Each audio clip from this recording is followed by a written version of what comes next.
I'd like to talk about doing nothing. So, the idea or the decision to do nothing for a moment or two or a day or a week is doing something. It is making a decision. And I'd also like to talk about the universe is messing with you. It has a sense of humor. And number three, I'd like to talk about becoming as aware as possible of the reflection that you're looking at, that you call your reality, that's really nothing more than you pushed out. I just did a video on that referencing Neville Goddard. So let's go back to the first thing, which is making a decision to do nothing is doing something big time. Now, what does that do? So I made a decision a while back to do nothing for a certain amount of time. And I really focused on, okay, I'm not going to do some of the physical activities that I would normally do. And a lot of those are in response to something that I have seen out there in the physical world. So instead of that, I've just said, okay, I'm just going to sit back and look inside and do nothing out here. Now, that doesn't mean I'm not doing nothing really, because we're always doing something. And it might be how we define doing. What are we doing?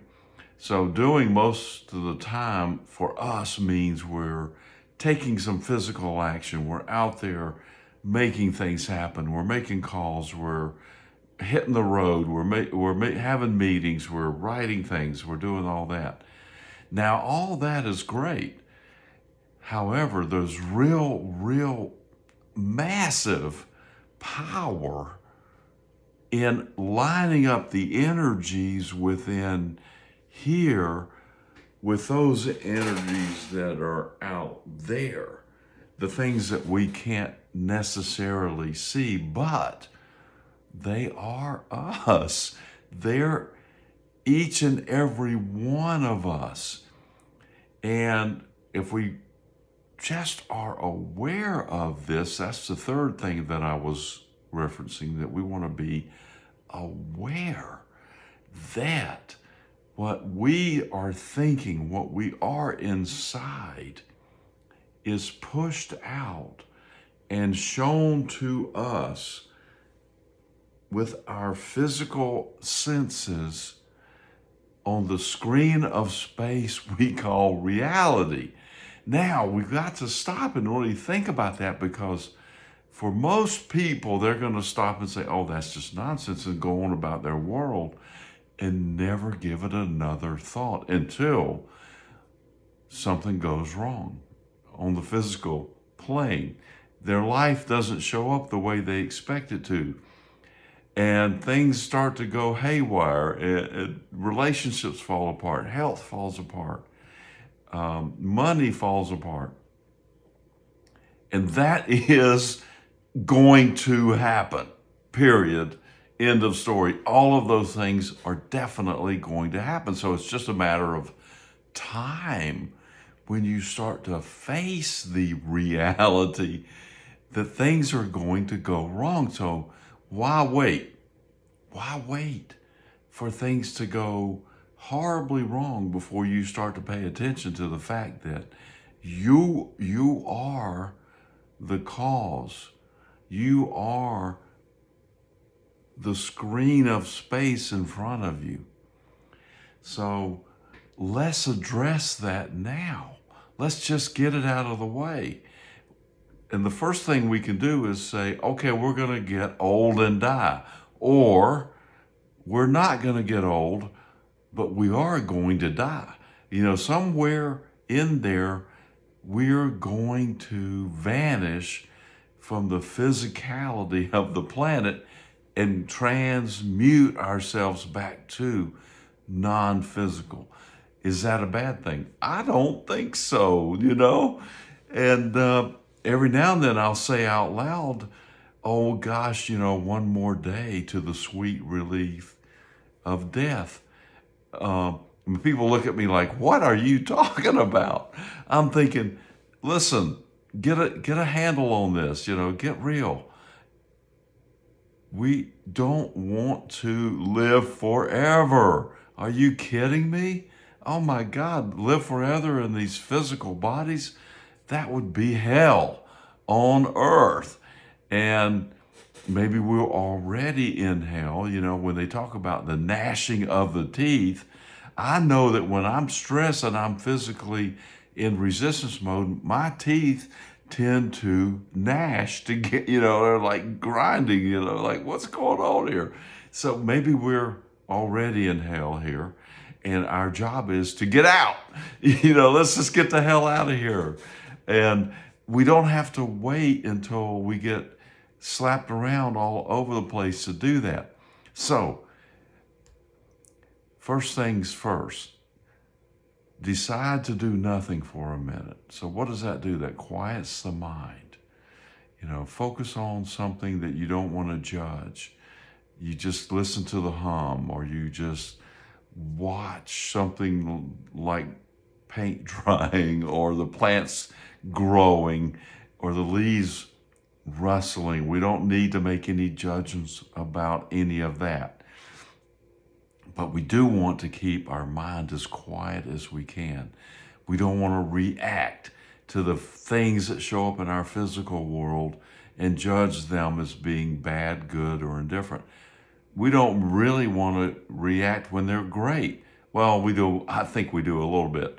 So, because we want those things to repeat. But when they're really bad, we definitely don't want to do that, because we don't want those to repeat. And the reaction that we have basically is recreating those moments, and they're reflected back to us by the attention to them. So that brings me to my favorite topic, which I didn't even list as one of the three, but it's important. We got to get our heads around the idea that there is no time.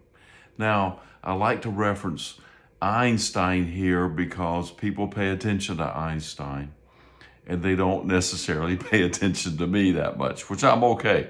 I'm perfectly fine with that. But let's look at Einstein. So Einstein said, time was created so that it didn't look like everything was happening all at once, which of course infers that everything is happening all at once. Well, it's not actually happening. It's happened, if you will. It's here. It's now. It's there. It's wherever we are vibrationally, and we tune ourselves, much like you dial your radio tuner to a frequency to match up to a station that you want to listen to. But we do that with our thoughts, and we judge that or we monitor that, is maybe a better term, with our emotions. So if we're on track to what we want with our thinking, then our emotions are, yeah. But if we're not, then we're going to react negatively. So what we're doing is we are quantum jumping, or I prefer the term reality jumping, because quantum is tiny. Yes, we're doing these little quantum jumps, but we don't know that necessarily. But when we see it in real time, reality refers to, the larger universe. Quantum refers to the tiny universe. So we do our quantum jumping, but it's, in my view, it's reality jumping, because we're going to really see it in our reality in the larger space. So we just jump from already existing moment to the next already existing moment. Everything exists right now. Everything good, what we would judge as okay, and really bad. So we tune to our own station, our frequency here, to anywhere we want on this spectrum, on any given topic. So all these are the topics and all these are the spectrums. And so everything is possible. So that means everything exists right now. Everything. All the things you want, you have them now. All the things you don't want, you have them right now. And really, all you have to do is decide which ones you want to focus your attention on. Do that with your thoughts and beliefs and ideas and just ride. There's not a whole lot to do. So most of the time, we think that we have to work on it. And I recently did a video that was kind of like, hey, if you're watching these videos, you're not on the frequency of receiving because you're still looking. So now I'm not saying don't watch the videos. I am saying watch the videos. I watch the videos. It's like you have to keep this crazy brain of ours occupied with things. Otherwise, it just kind of runs off and starts creating negative what if scenarios, and it's not good most of the time. So yeah, we want to keep our attention focused on the things we want. And it's great that we have all this information out there to do that with, because, oh my God, I keep saying, thank God for the internet. Thank God for YouTube. Thank God for all this information that we can access all the time. It's fantastic. So I'm saying all this just to point out that, number one, anything is possible. Number two, we want to focus our attention on the things we want. Number three, we don't want to react indiscriminately. We want to control our thoughts as much as we possibly can. All this, why? To create what it is we want in this world. Isn't that the bottom line? We really want a happy life. And that's why I keep focusing on the law of attraction, because I want magic in my life. I want things to show up. And so I spend a lot of time thinking, okay, what would be the great scenario? Not the what if negative scenario, but what would be the great scenario around the activities that I'm doing? So I'm doing mainly real estate investing.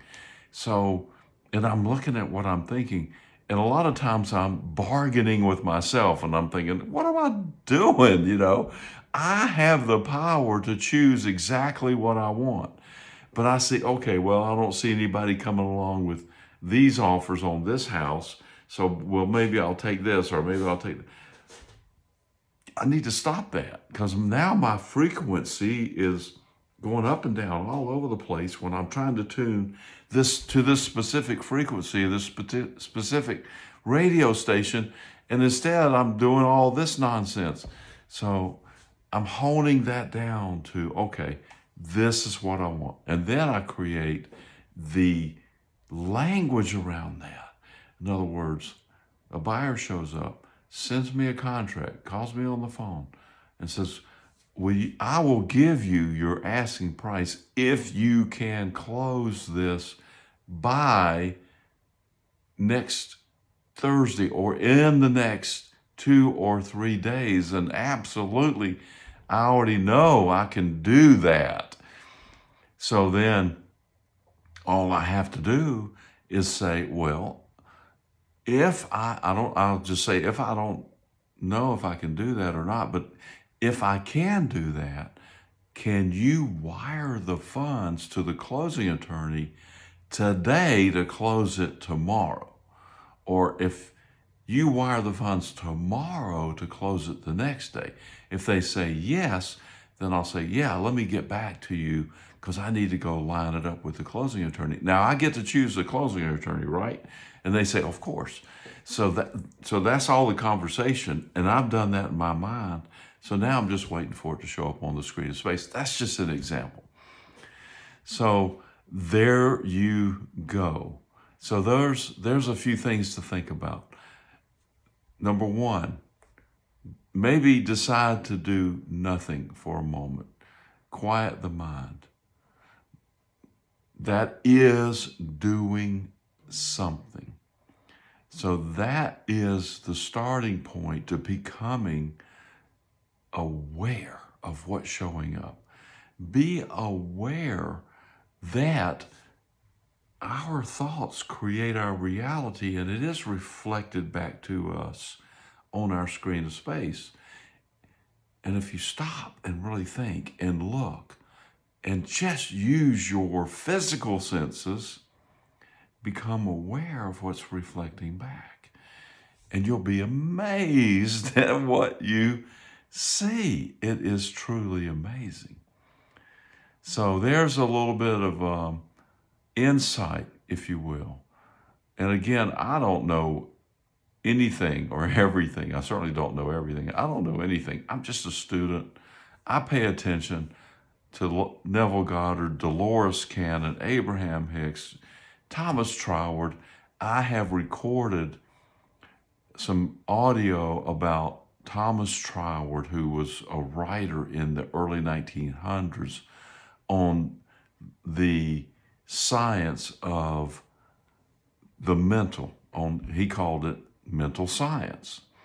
And he did some lectures on it called the Door Lectures on Mental Science. And that is published in a 12-chapter volume, which I have recorded, that I'll be getting out there as soon as I can get a decent sound quality and some video to put with it. So listen, this is nothing new. It's been around forever. Some people are just becoming aware of it. Some people are not ready for this. Perfectly okay.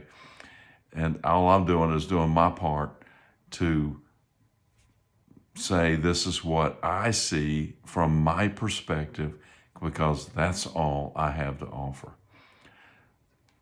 Tune in and we'll see you on the next video. Live fearlessly.